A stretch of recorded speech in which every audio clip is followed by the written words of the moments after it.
Welcome to this special 18-hour series. Today we're going to be talking about how the digital landscape in India is likely to change and what is it that does it mean for technology as well as digital companies going forward.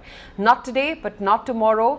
The fact that the pandemic itself has brought about a disruption and most of these companies are seeing decadal-long growth structures. So let's talk about all of that, put all of that into perspective. Joining me right now is a very special guest. I have with me Rekha Menon. She's the Chairperson and Senior MD at Accenture in India. Rekha, such a pleasure having you on the show today. Hope all things well at your end.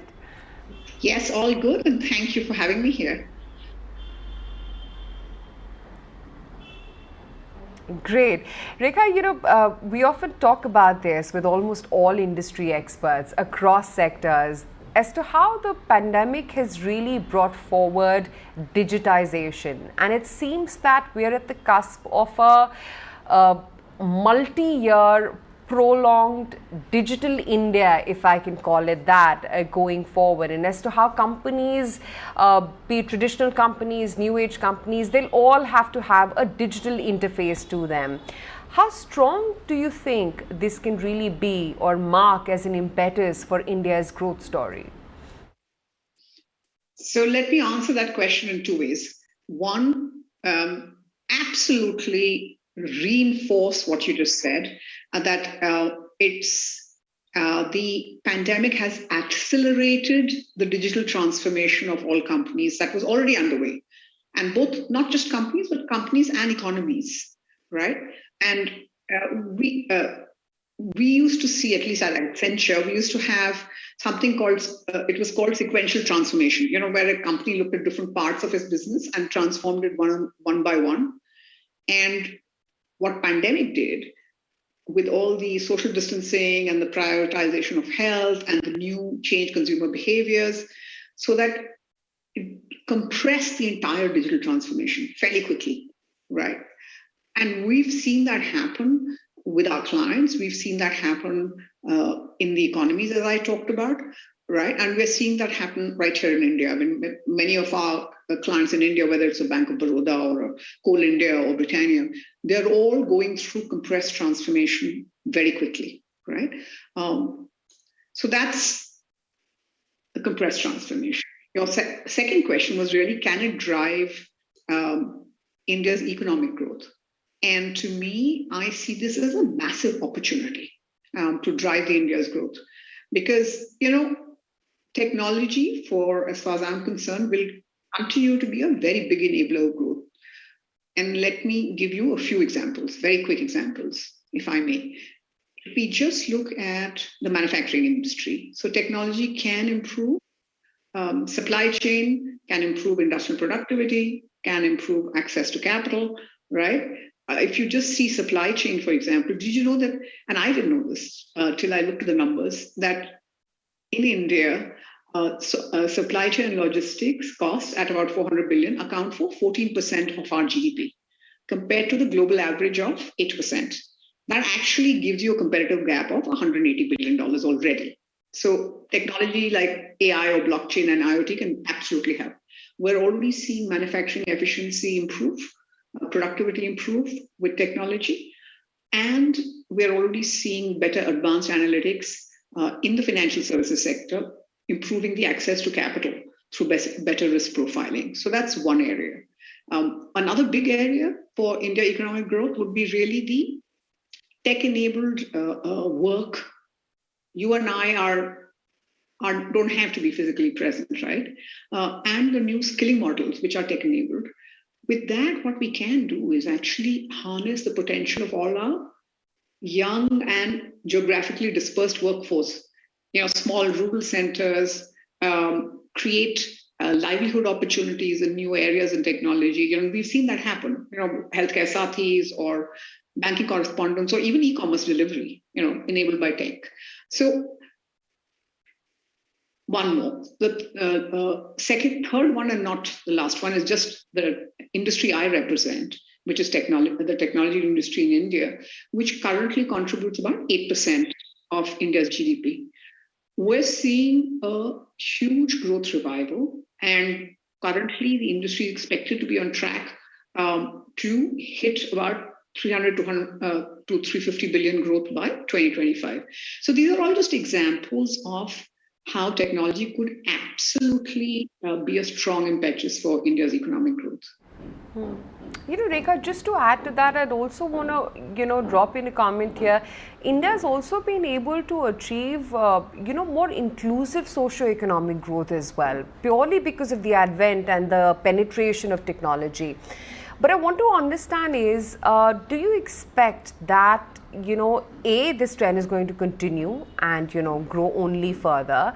And B, is it going to help in, other aspects like improving governance or ease of doing business, for instance?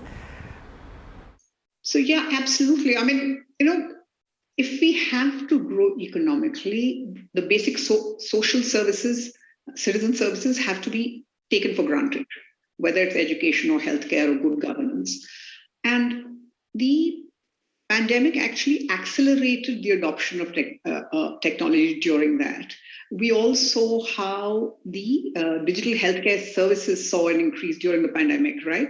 Whether it was the digital platforms like MyGov Sathi or Arogya Setu, or which supported information dissemination during the pandemic, or contact tracing and vaccination tracking, or the technologies that already existed, which is the Aadhaar and UPI, for example, which have brought big improvements in delivering very essential citizen services.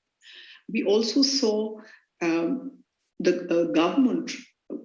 You asked about governance, and we are seeing the government very bullish now on adoption of technology, and that will be the building block to ensure that the government is efficient, the governance is efficient, it's transparent, and citizens get the services they deserve, right? We are also looking at how they're doing, improving the ease of doing business using technology.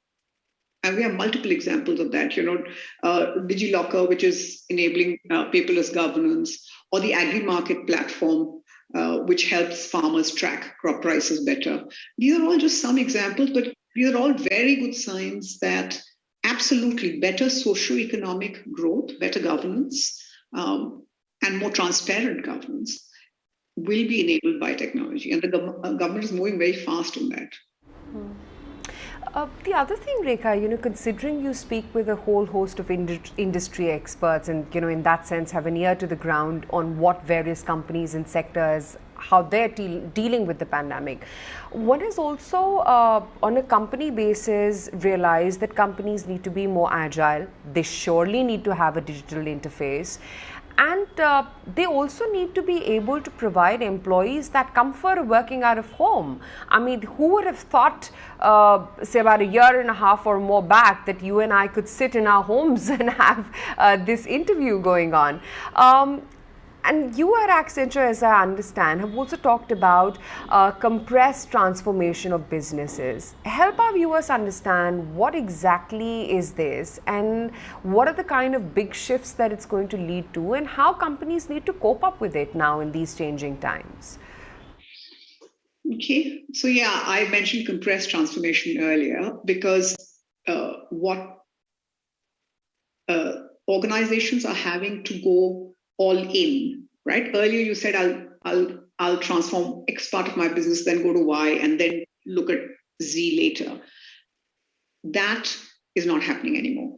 And we're also actually finding with the clients that we work with, we have a study called Leaders and Laggards, and the companies that are going all in and doing digital transformation are actually growing 5 times faster than the ones who have not taken the digital transformation journey. And we have many examples of that, both with our clients and in the studies that we've done, right?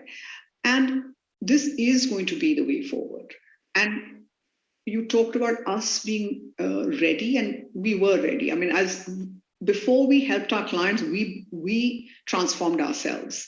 And so because we were one of the most digitally advanced organizations ourselves, when the pandemic hit, we turned on a dime and very quickly pivoted to enabling our people in India work from home, right? And that agility came from our early investments in digital, or being a digital company.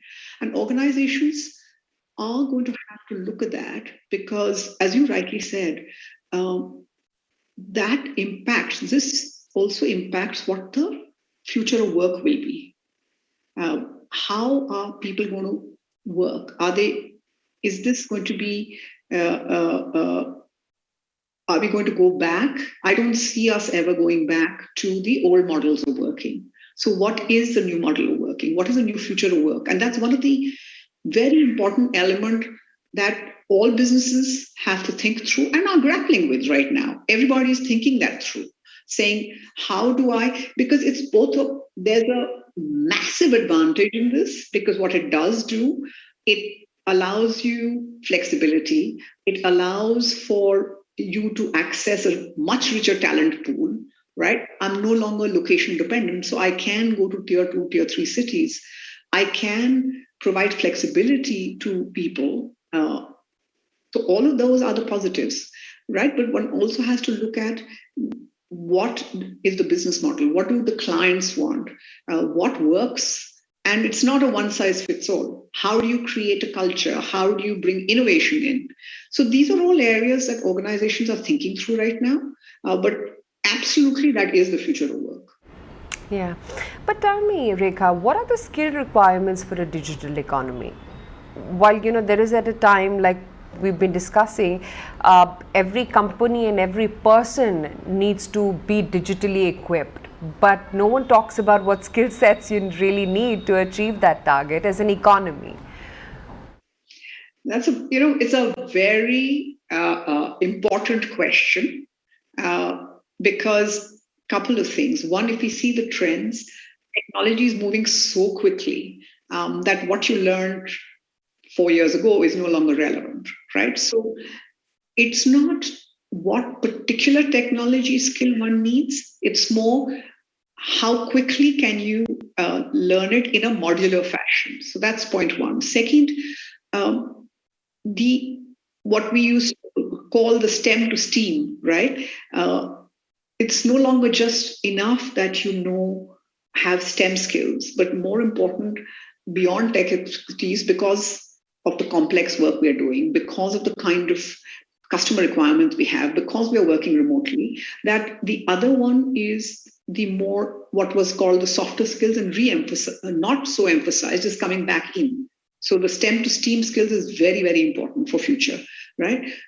Third, the entire skilling model has to change because there's a huge shortage right now. Just our industry, for example, has 8 times need for digital skills than they are currently present.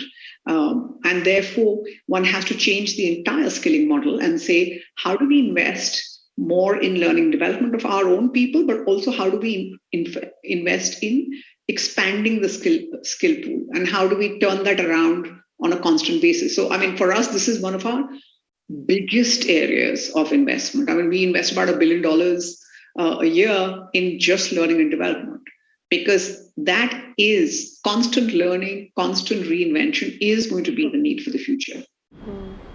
But the other thing, Rekha, which we've observed in all the many interactions we've had with, some of the IT majors, homegrown ones, is attrition is turning out to be a huge issue. As the market is opening up, there is also a talent crunch. I mean, how is it that you at Accenture keep your workforce motivated and ensure retention? So, again, let me answer both your questions.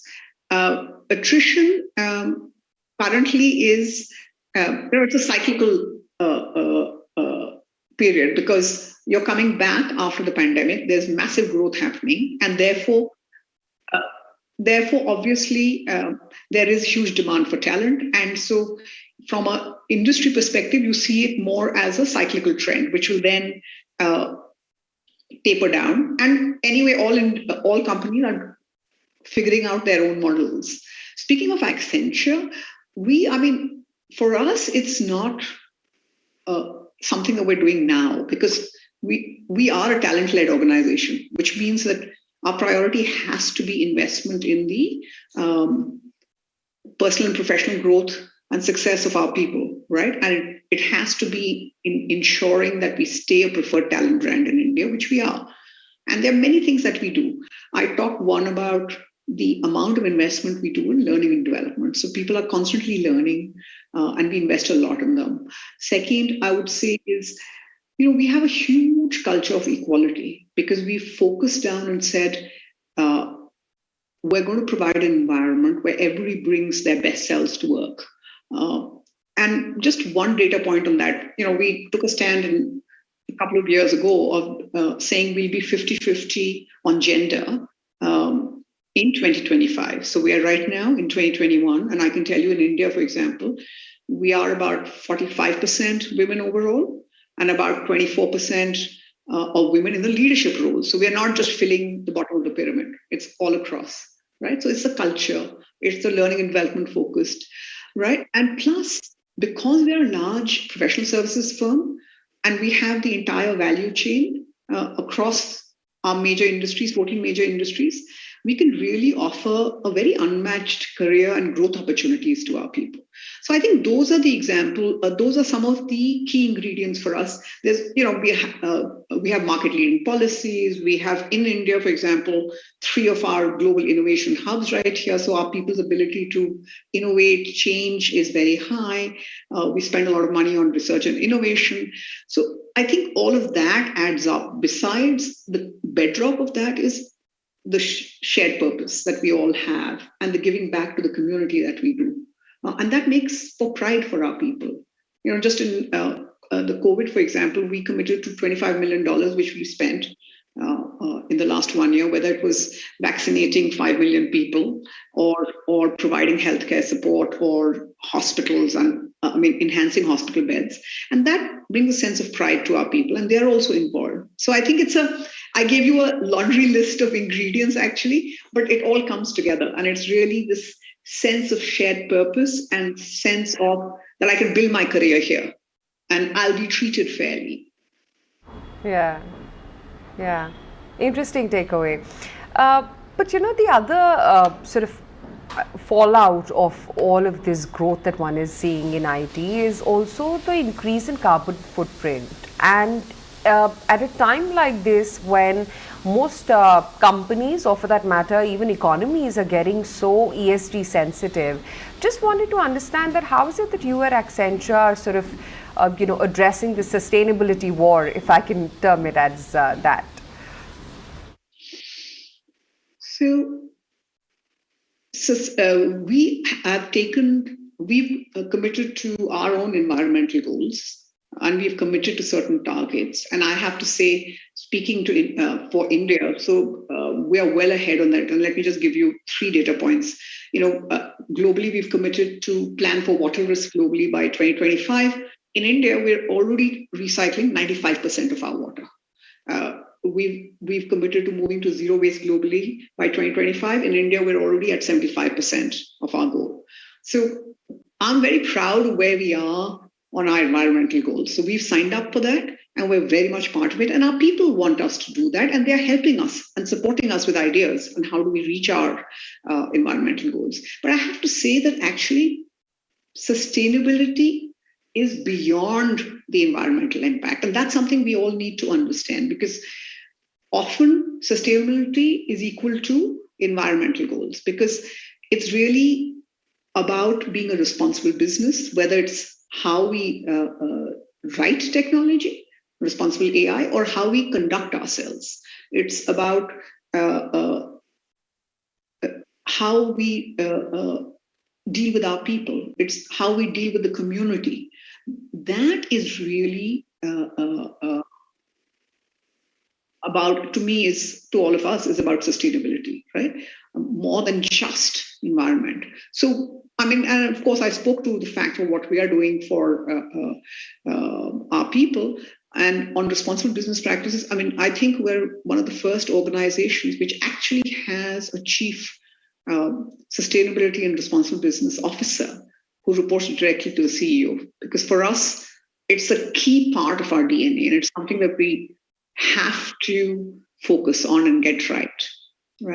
So that's just an example of what we would do. But it's interesting that you said that, because increasingly we are also seeing that our clients too are looking at us and saying, how do we integrate this whole sustainability and how do we make meaningful change that's good for us, but also good for society and good for the planet?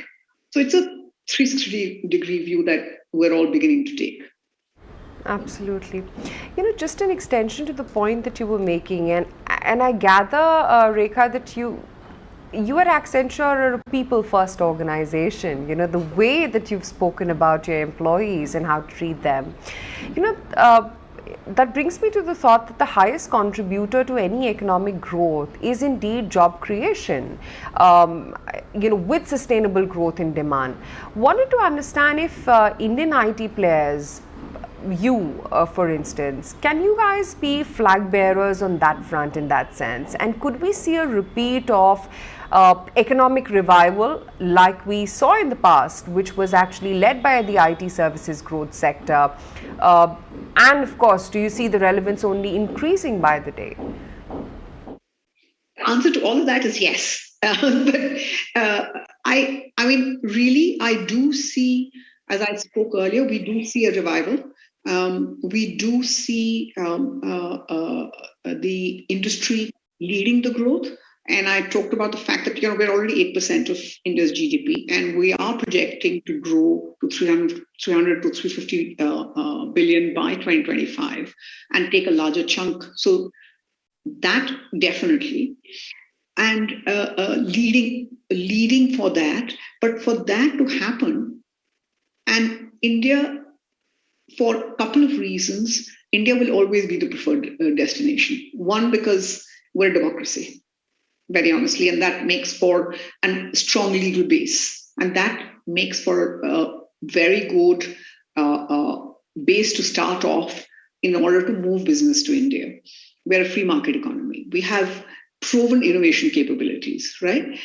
Our talent pool is the best in the world.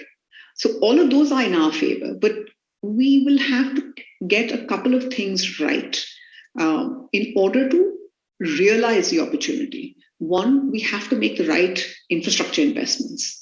We have to have the right policy framework. And importantly, we have to have the right investment in talent. We have to make heavy investment in upskilling talent, and which is a key priority for our industry. And we are working very closely with all ecosystem players, because it's not just the industry that do it, it's industry, it's academia, it's the government, it's private players who will provide education services. So we have to invest in upskilling our own talent, but we also have to broad base the talent source and take, whether it's women or tier 2 or tier 3 cities, or as I talked about, give working, etc. But we also have to work on building the talent pipeline by changing the way skills are imparted at the grassroots level. Education, college, all of that, we need to invest in that and change it. So we are working on it, but that, if there's any one thing that could stop us realizing our potential as an industry, it would be this. Interesting. Rekha, such a pleasure speaking with you today and, getting all the insight that you have to share on not just Accenture, but the Indian IT industry, how to treat people, more importantly. That's been the biggest takeaway, and I'm sure all of our viewers are going to enjoy your insights in that. And of course, how India has headed it for its next leap forward, which is a digital interface. Good speaking with you. Thank you. Good to speak with you too. Thank you for having me.